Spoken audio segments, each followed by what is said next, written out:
Hello, madam. Good morning. My name is Afham Shari. So I will talk about the background of the company.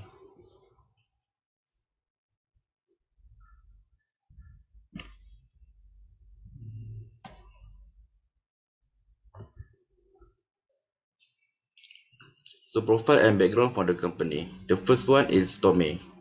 Tome began as a jewelry designer and maker in 1968. In the early 1970s, it opened its first retail location under the Tome brand in the Campbell Shopping Complex, Kuala Lumpur. And since then, it has evolved into an integrated gold and jewelry maker and retailer. Tome, on the other hand, controlled a significant piece of the Malaysia jewellery market with over 50 retail shops operating under 4 different names. For the Pohkong, which opened its first store in Petaling Jaya in 1976, is still at the forefront of the jewellery business and is experiencing enormous growth. Pohkong has seen even more success since its foundation and thanks to the listing on the Bursa in Malaysia in 2004.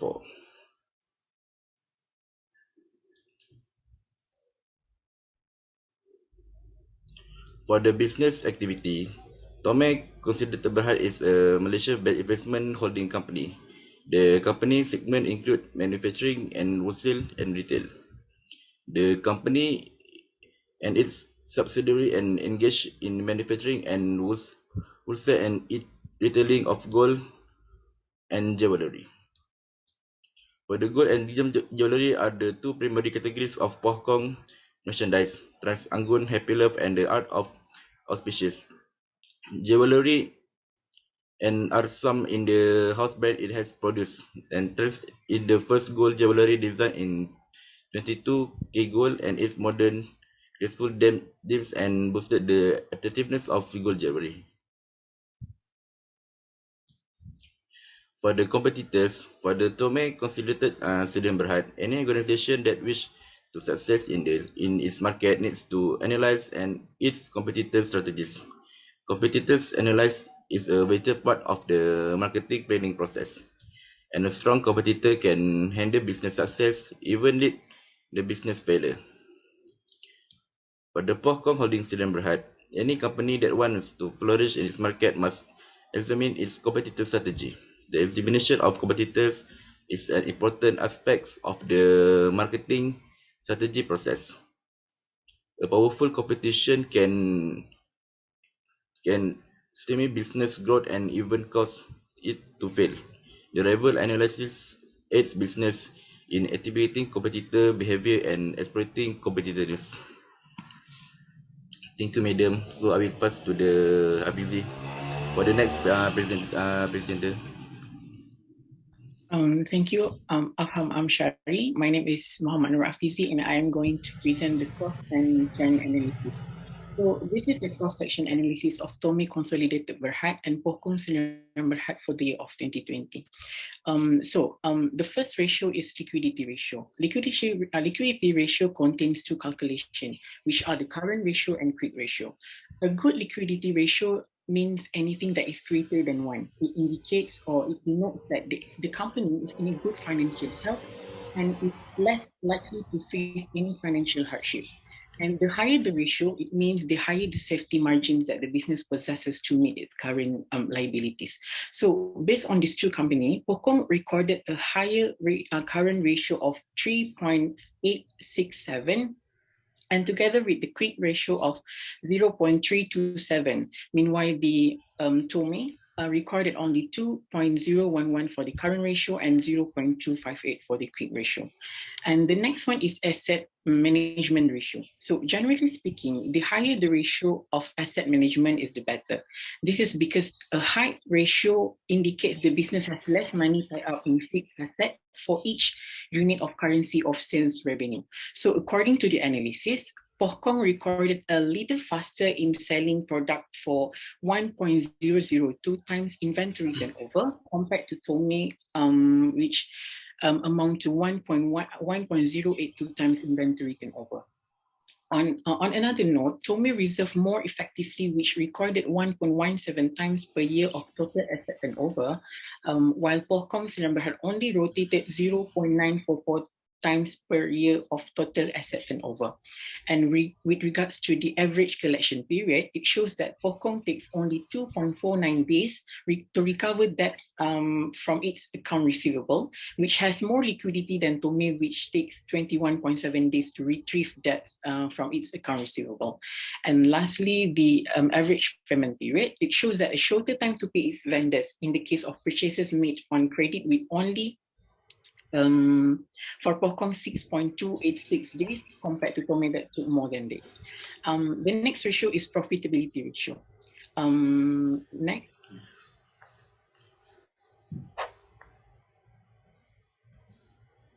Next slide, please. Okay. The profitability ratio indicates how effectively a company generates profit and value of shareholders. Previous slides, sorry. And it generates profit and value of shareholders.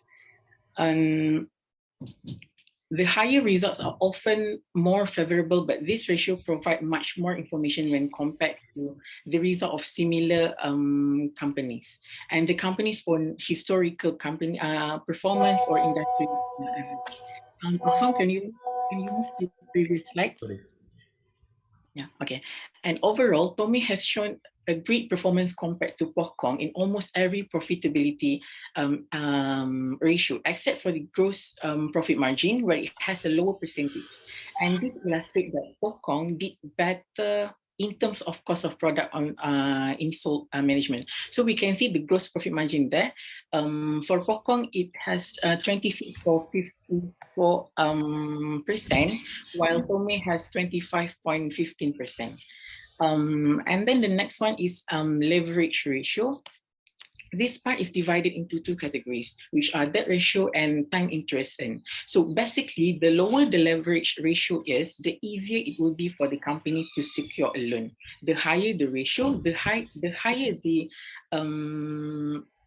financial risk and are less likely to receive favorable terms or overall denied from loans. So from the calculation for both company, Pohkong has less debt than Tome, between 28.14% and 52%. And for the time interest earned, Tome consolidated Berhad seems to be able to find interest charge more efficiently than Pohkong. Hence, Pohkong may face a higher a risk of not being able to satisfy its contractual interest obligation and of going bankrupt. The next slides.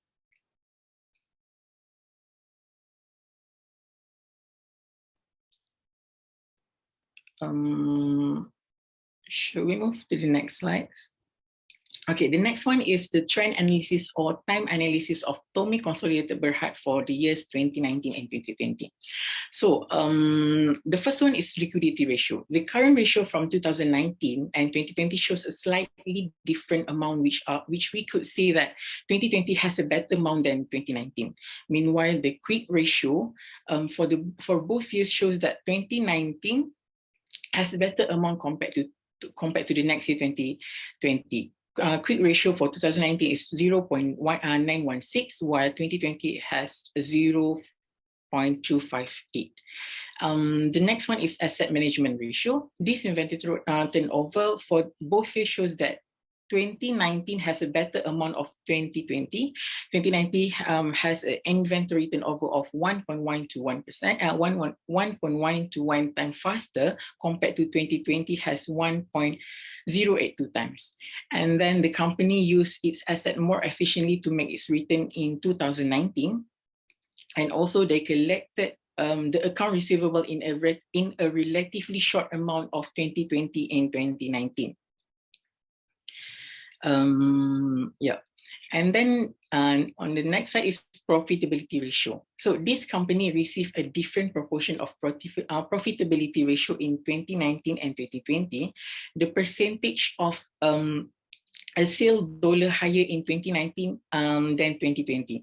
However, this company has proven that nothing is impossible by achieving a higher profitability ratio in 2020 than 2019. So we can look over here, the gross profit margin for 2020 is 25.15%, and 2019 is 25.25%.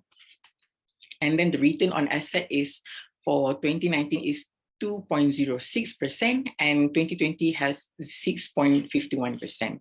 And lastly is the leverage ratio. So this debt ratio is a bit lower in 2019, indicating that the company will be less in debt in 2019 than 2020. The debt ratio for 2019 is 48.1%, while 2020 has 52%. And then in the terms of time interest earned, the company has 2.194 for 2020, times more to pay interest than 2020 has 5.118. That is all from me. The next trend analysis of Tome consolidated of Pohkong will be explained and analyzed by Liyana Azman. Thank you. Assalamualaikum.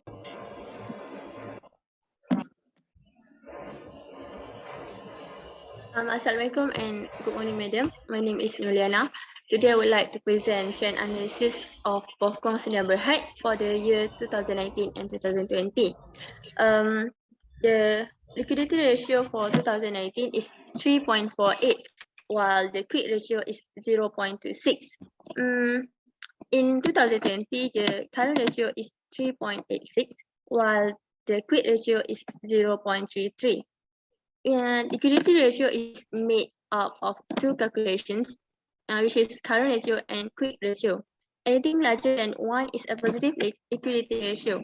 It means the business is in good conditions, in good financial shape, and is less likely to experience financial difficulties. The higher the ratio, the greater the business safety margin to satisfy its current liabilities. The second is asset management ratio. In 2019, Pohkong inventory turnover is 1.38. The total asset turnover is 1.272. The average collection period is 1.34, and lastly is average payment period is 5.304. In 2020, the inventory turnover is 1.002. The total asset turnover is 0.944. The average collection period is 2.49, and lastly, the average payment period is 6.286. According to the liquidity review, the company has greater value of current ratio in 2020 relatively to 2019, which means that the company has a greater potential to satisfy obligations as they become due in 2020 compared to 2019. Inventory turnover in 2019 was 1.38 times much faster than in 2020. This shows that the products were sold in smooth and easy way in 2019. The company, on another hand, had used its assets more effectively to make a return in 2019, again as compared to 2020. The collection debts from its account receivables in a short amount of time in 2019 relative to 2020. Profitability ratio. Next slide.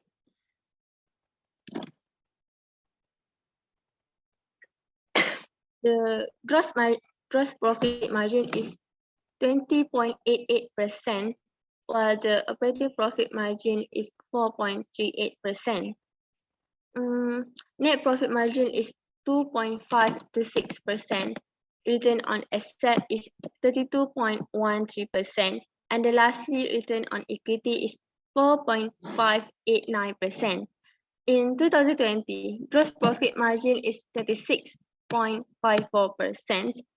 Operating profit margin is 6.2998%. Net profit margin is 3.263%, and return on equity is 4.285%. This company received a significantly different proportion of profitability ratio in 2019 and 2020. The percentage of sales dollar higher in 2020 than the previous year. Overall, the company has become more competitive by achieving a higher profitability ratio in 2020 compared to 2019 by earning a higher percentage in all profitability ratio in 2020. The debt ratio is lower in 2020, which means that the company will be less indebted in 2020 than in 2019. The last is leverage ratio. In 2019, debt ratio is 29.99%, while time interest earned is 4.311%. In 2020, debt ratio is 28.14%, and time interest earned is 4.928%. Sorry, 4.928. The analysis for the time interest paid, the company has 4.311 times more to pay interest in 2019 than in 2020. That's all from me. I will pass my point to Nur Fatihah. Hi, my name is Nur Fatihah, and I will be presenting the conclusion from the analysis that made by Afizie and Liyana just now, and as well as I will explaining the SWOT analysis for both company. So let's start from the cross-sectional analysis of Tommy Consolidated and Pokon Sdn Bhd for the year of 2020. So Tommy Consolidated has shown a great performance compared to Pokon Sdn Bhd in almost every profitability except for gross profit margin, where it has a lower percentage. So this illustrates that Pokon Sdn Bhd is better in terms of product management. And as from the calculations, Pokon Sdn Bhd has less debt than Tommy Consolidated Berhad, between 28.14% and 52%. So for the time interest earned, Tommy Consolidated seems to be able to find interest charge more efficiently than Pokon Sdn Bhd. So hence, the Pokon Sdn Bhd may face a larger risk of not being able to satisfy its contractual interest obligation and of being bankrupt. So next, we go to the trend analysis or time analysis of Tommy Consolidated Berhad for the year 2019 and 2020. So this company has received a different proportion of profitability ratio in 2019 and 2020, and also the percentage of sales dollar higher in 2019 than in 2020. But however, this company has proven that nothing is impossible by achieving a higher profitability ratio in 2020 rather than 2019. Next is the debt ratio is a bit lower in 2019, so it's indicating that the company will be less indebted in 2019 than 2020. And in terms of time interest paid, the company has 2.194 times more to pay interest in 2019 and 2020. And as the last analysis, it will be the trend analysis or time analysis of Pokon Sdn Bhd for the years 2019 and 2020. So for this analysis, the company has greater value of cover ratio in 2020 relatively to 2019, which means that the company has a greater potential to satisfy obligation as they become due in 2020 compared to 2019. And as well as the company has become more competitive by achieving a high profitability ratio in 2020 compared to 2019 by a high percentage in all profitability ratio in 2020. Okay, next we'll move on to the SWOT analysis. Let's start with the Tommy Consolidated Berhad first. So first we have the strength. So Tommy dominates a sizable portions of the Malaysian jewelry market with more than 50 outlets under different brands, which is Tommy, Goldheart, Lilumer, and De Beers. So Tommy retail outlet covered 12 states, including East Malaysia in the year 2020. Tommy's outlet showrooms covers a wide area than its competitor. So for instance, Pokon only has outlets in 10 states and Pokon has no outlets in East Malaysia. So as we move to the digital age, consumers' buying behavior change away from traditional retail purchasing to online purchasing. So Tommy has focused on the e-commerce platform. So Tommy has their own platform that called Tommy.com. So Tommy also has their own flagship store on either online platforms such as Lazada, Shopee, and Zalora. So Tommy has the absolute advantage when coming to pricing. When the customer wants to compare Tommy with other competitors, it can efficiently boost the sale. So next, the weakness of the STOME. So weakness of the STOME consolidated can either be the absence of strengths or resources of capability that are required, but at present, the organizations doesn't have. So competitiveness in the jewelry industry is putting downward pressure on profitability. Niche markets and local monopolies that companies like Tommy Consolidated can exploit are fast disappearing. The customer network that Tommy Consolidated has promoted is proving less and less effective. In business model of Tommy Consolidated can be easily imitated by the competitors in the jewelry industry.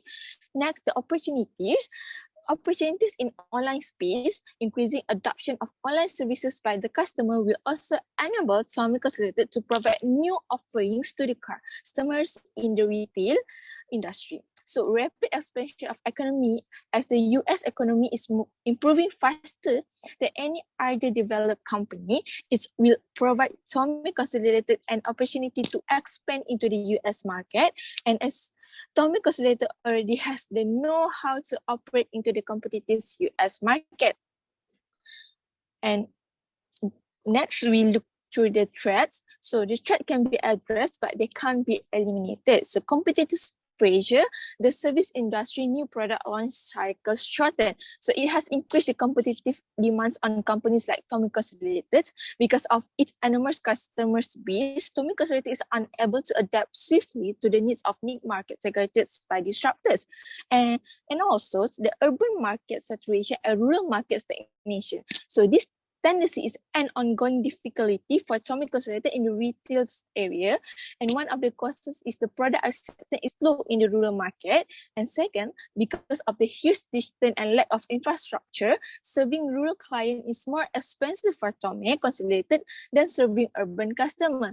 And the last one is the product commoditizations. The product is significant problem from Tommy Consolidated and other industry competitors is the increasing commodities of products in the services industry. Okay, next we go through the SWOT analysis for Pokong Sdn Bhd. We start with strengths. So Pokong is a well-known brand and is attractive for those who admire beautiful jewelry. The Pokong is successful in designing, providing quality products and the hardware to make the jewelry. Pokong is also listed in Bursa Malaysia, so the company succeeded in attracting many customers to buy their product. So different design and different concepts are set to target a different market segmentation as to fulfill the customer requirement. And Pokong Holding Berhad offered jewelry to wedding, jet, international diamond or gems, and many others according to customers' taste. And Pokong also has its own experts to design the product to make it more luxurious. And the price offered is based on government policy, so the price is not expensive and is affordable for everyone. And moreover, they also use the online marketing to market their product. The customer can visit the website to get the latest information. Pokong has a big business formulation such as distributor to the international brands such as Trans, Happy Love Anggun, The Art of Auspicious, and Bunga Raya Gold Bar. And next, we look out through the weaknesses of the Pokong Sdn Bhd.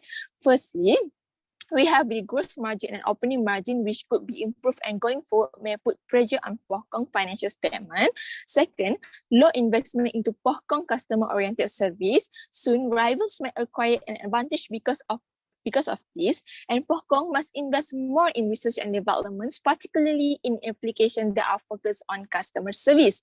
So third, the extra cost of building a new supply chain and logistic network, and the internet and artificial intelligence have substantially affected the business model in the consumer cyclical industry, and Pokong now needs to develop a new, more robust supply chain network given the declining importance of the dealer network. So this will be highly cost for the Pokong. And next, the business models of Pokong can be easily imitated by the competitors in the industry as well. So to overcome these challenges, company name needs to be a platform model that can integrate suppliers, vendors, and end users. So next we go to the opportunities. So the opportunities are potential areas where the firm can identify potential for growth, profit, and market share. And For the first, customer preferences are fast changing. As disposable income rise, knowledge become more readily available and technological items become more widely used. Customers are increasingly eager to experiment with and test new products on the market. Pokong must keep a close eye on not only jewelry and silverware industry, but also broader consumer cyclical sector. And secondly, using third-party retail partners and dedicated social network lower the cost the new product release, and Pokong can take advantage of the new trend of starting small and scaling up following a new product initial success. And thirdly, increasing customer base in lower segment. Customers must move from unorganized operators in the consumer cyclical business to licensed players, resulting in an increase in customer base in lower categories. So Pokong will be able to get into entry-level market with a no-frills offering. And we go through the thread. So first, we have the urban market saturation and rural market stagnation. So the tendency is ongoing difficulty for Pokong in the jewelry and services silverware area. So one of the causes is that the product acceptance is low in the rural market, and second, because of the wide distances and lack of infrastructure, serving rural client is more expensive for Pokong than serving urban customer. And second, the shortage of skilled human resources due to significant employee turnover and growing reliance on creating solutions, company may suffer a shortage of skilled human resources soon. And the third is growing technological knowledge of local businesses in the export industry. So for Pokong, one of the most serious risks of partnering with local firms in the export market is the risk of losing intellectual property rights. So in emerging nations, particularly in China, the intellectual property right framework is weak. So I will pass this presentation to the next presenter, which is Kumar. Okay, thank you, Fatihah. Good morning, madam. My name is Kumaresan, and I'll be explaining or recommend which company are the best for me to invest. So based on the analysis and the Bursa Malaysia, we will recommend Tome Consolidated Berhad are the best company to invest. This is because in the liquidity ratio, the amount between year 2019 and 2020 is increased. The amount for current ratio in 2019 is 1.834%, increased to 2.011%. The inventory turnover in 2019 for Tome is 1.1 to 1, while in 2020 is 1.082%. The third analysis is profitability ratio. The profitability ratios are class of financial metrics that are used to assess a business ability to generate earnings relative to its revenue, operating costs, balance sheet assets, or shareholders' equity over time using data from a specific point in time. For operating margin in 2019, 4.82% increased to 9.3% in 2020. The last analysis is the leverage ratio. A leverage ratio is any one of several financial measurements that look at how much capital comes in the form of debt, loans, or assess the ability of a company to meet its financial obligation. For debt ratio for Tome, it shows increase, which is in 2019 is 48.1%, where increased to 52% in 2020. The shares of gold jewelers and retailers, Tome Consolidated Berhad and Pokong Holding, soared as gold reached a month high, after soaring as much as 30% or 39.7% to a 9-month high of RM1.31. Tome, which was the third biggest gainer and struck its limit up. A total of 8.93 million shares were traded on the counter. According to Reuters, spot gold was up 0.1% at $1,800, which is about 7,600 Malaysian ringgit per ounce, after touching its highest level since February 10th in early Asian trade. So that's all from us. Thank you.